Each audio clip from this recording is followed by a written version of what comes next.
அஸ்ஸலாமு அலைக்கும். இன்றைக்கி ஃபெமி குக்ஸ் அண்ட் விளாக்ஸில் பார்க்க போகிற ரெசிபி கடப்பா சட்னி. இது 25 மினிட்ஸில் பண்ணிடலாம். இது எங்கள் ஊரில் நாங்கள் கடப்பா சட்னின்னு சொல்லுவோம்.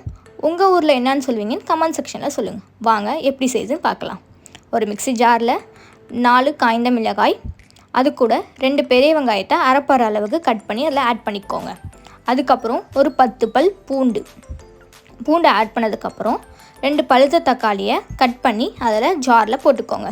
அதுக்கப்புறம் தேவையான அளவு கல்லுப்பும் ஆட் பண்ணி இதை அரைச்சி எடுத்துகிட்டு வந்துடுங்க. அரைஞ்சதுக்கப்புறம் இதை தாளிக்க போகிறோம். அதனால் இதை ஒரு சைடில் எடுத்து வச்சுக்கலாம். எப்படி தாளிக்கிறதுன்னு பார்க்கலாம் வாங்க.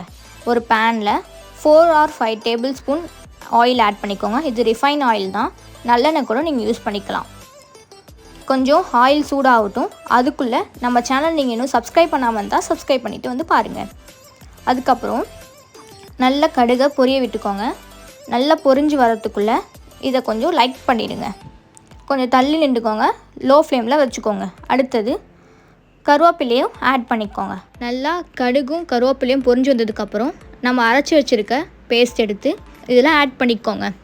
கொஞ்சம் லோ ஃப்ளேமில் வச்சு பண்ணுங்கள், இல்லைனா மேலே தெளிச்சிடும். அதுக்கப்புறம் இதை பச்சை வாசனை போகிற அளவுக்கு இதை அந்த ஆயிலில் கிண்டுங்க. வேறு எதுவும் பண்ணாதீங்க.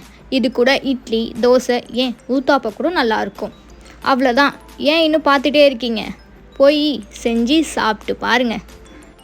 அப்படியே நம்ம சேனலை சப்ஸ்கிரைபும் பண்ணிவிடுங்க. நாங்கள் இன்றைக்கி இதை இட்லி கூட வச்சு சாப்பிட்டோம். இட்லி, வடை, அதோட அந்த கடப்பா சட்னி வேறு மாதிரி இருந்துச்சு. நீங்களும் வீட்டில் ட்ரை பண்ணிவிட்டு எப்படி இருக்குன்னு சொல்லுங்கள். அடுத்து நம்ம ரெசிபி என்ன போடலான்னு கமெண்ட் செக்ஷனில் சொல்லிவிடுங்க. நெக்ஸ்ட் அந்த வடையோட ரெசிபி வேணும்னாலும் சொல்லுங்கள், நெக்ஸ்ட் வீடியோவில் ஆட் பண்ணிக்கலாம். இதுதான் கடைசியான அவுட்புட்.